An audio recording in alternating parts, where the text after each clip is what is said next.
Welcome to e-commerce psychology. Great to be diving in again. And just a quick note, this deep dive is powered by Growth Suite.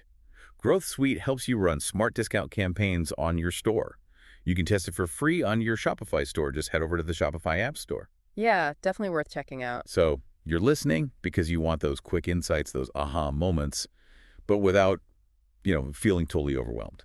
We get it. Time is valuable. We're cutting straight to what matters for your business. And today, we're digging into something really interesting, the Zeigarnik Effect. Ah, yes, the power of the unfinished. Exactly. Like, ever watch a TV show and it just stops mid-action? Oh, yeah. Drives you crazy, right? Yeah. You need to know what's next. Or you start reading an article online, get interrupted, and it just bugs you until you finish it. Mm-hmm. That's the Zeigarnik Effect. Basically, our brains are sort of hardwired to remember incomplete tasks better than finished ones. And it turns out that little mental quirk, it can actually be a pretty useful tool in e-commerce. Definitely. Our main source for this is an article from E-commerce Psychology written by Mohammed Tufekyapan. It's called Implementing the Zeigarnik Effect to Create Open Loops.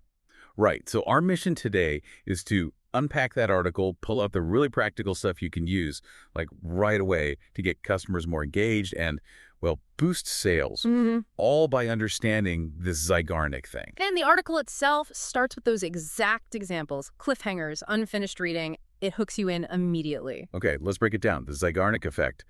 What exactly is it, and where did it come from? So the core idea is just that unfinished or interrupted tasks stick in our memory more vividly than completed ones. Simple enough. Yeah, and it was named after Bluma Zeigarnik, a psychologist back in the 1920s. The 20s. Wow. How did she figure this out? Well, it actually started with an observation by her professor, Kurt Lewin. He noticed waiters in a cafe. Waiters. They could remember incredibly complex orders, like down to the last detail, while the customers hadn't paid yet.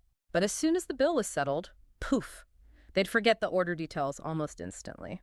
So the unfinished business of the payment kept the order details active in their minds. Exactly. The incompleteness created a sort of mental placeholder. That makes perfect sense. Yeah. So it wasn't originally about marketing or, selling things online? Not at all. It was pure psychology of memory. But like a lot of psychological insights, people eventually realized, hey, this tendency towards remembering the unfinished, that creates a kind of tension. A tension. Right. A desire for closure. And that tension can be used strategically to hold attention. Okay, I like mental itch or tension. So psychologically, why do we crave this closure so much? What's happening in our heads? The article mentions cognitive dissonance. Basically, our brains don't like inconsistency or incompleteness. It feels unsettling. Like something's out of place. Yeah, precisely. We feel this internal drive to resolve it, to tie up those loose ends. It keeps the unfinished thing kind of top of mind because it's demanding resolution. Okay, that nagging feeling. Yeah. Makes sense. And neurologically, there's stuff happening too. Encountering something incomplete can literally trigger parts of the brain involved in attention and memory encoding. So our brain perks up. It does. And there might even be a little dopamine spike, like anticipating the reward of finishing the task. The feel-good chemical. What if that finish gets delayed too long? It can actually create a bit of mild stress. Stress. Mild stress, yeah. Which, paradoxically, can actually increase our motivation to complete the task just to get rid of that feeling. It makes us want to go back to whatever left us hanging. Fascinating. So Yeah. bringing this back to e-commerce, how does understanding this help someone selling, say, shoes online? What are the actual business benefits? Well, the article highlights a few key advantages. First, boosting engagement is a big one. How so? By revealing just enough information to spark interest, maybe a key benefit or a cool feature, but not the whole story, you encourage people to click or read more or maybe sign up to get the rest. It creates a curiosity gap. Like a movie trailer. Gives you a taste, makes you want the whole thing. Exactly like that. Second, memorability. Okay. In a super crowded online space, getting people to remember your brand or product is tough. Unfinished things, because they create that mental tension, tend to leave a stronger, more lingering impression. So it sticks with them longer than just a list of features they scrolled past. Right. That partial story can really hang around in their mind. And then, the bottom line, sales. How does this incompleteness actually lead to more people buying? When it's done right, and that's key, done right, that urge to get the full picture, to resolve the tension, to close the loop, It can gently nudge people towards making the purchase. They want the complete information, the full benefit, the finished experience. They buy to satisfy that mental itch. Essentially, yes, it becomes part of the motivation. All right, this is making a lot of sense. We get the what and the why. Let's dig into the how. Mhm. What are some practical ways e-commerce businesses can actually create these open loops effectively? The article talks about needing a balance. You need clarity and ambiguity. Okay, explain that. You need to be clear enough that people understand the potential value or what's being offered. But you also need just enough ambiguity or missing information to make them curious, to make them want the rest. Not so much they're confused, but enough that they aren't fully satisfied yet. It's a fine line then. Don't frustrate them, just intrigue them. Exactly. And timing and placement matter a lot too. Where do you put this incomplete bit? Like where on the page or in the email? Yeah. Headlines, maybe the first sentence of a description right before a call to action. Places where you can strategically interrupt their flow and make them pause and think, wait, what's the rest? Catch them mid-thought. Kind of. And you want to build that tension fairly quickly, but also make the resolution feel achievable, not miles away. You don't want them giving up. Got it. So what kinds of open loops work well online? The article points out a few types. One is the classic information gap, like Right. saying, there are 5 key reasons our customers love this. Reason, #1 is X. You immediately want to know the other 4, right? Totally. I've definitely clicked on things like that. Another one is sequential content.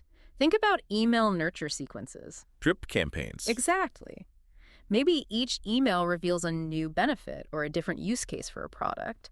It builds anticipation for the next piece of the puzzle, keeps them opening your emails. Yeah, keeps the story going. Then there are loops tied more to emotion or identity, like loyalty programs. How did that fit? Well, showing someone they're almost at the next reward level, or they have points waiting to be used. That almost their feeling is a powerful open loop. It motivates them to come back and close it by earning more points or redeeming them. Progress bars and checkouts do this too. Okay. Seeing that bar nearly full makes you want to finish. Definitely. It leverages that desire for completion. Now, the article also maps out a kind of cycle for this. A cycle. Yeah. First, you open the loop with that teaser, that partial info. Right. Then you need to maintain it. Gently remind people it's still open. Abandoned cart emails are perfect for this. Hey, you left something behind. Right, keeping the loop active. Then, ideally, you close the loop, they get the full info, they make the purchase, they reach the reward. And sometimes closing one loop can actually set up the next one naturally. Like upselling or suggesting related products after purchase? Could be, but the crucial part is timing the closure.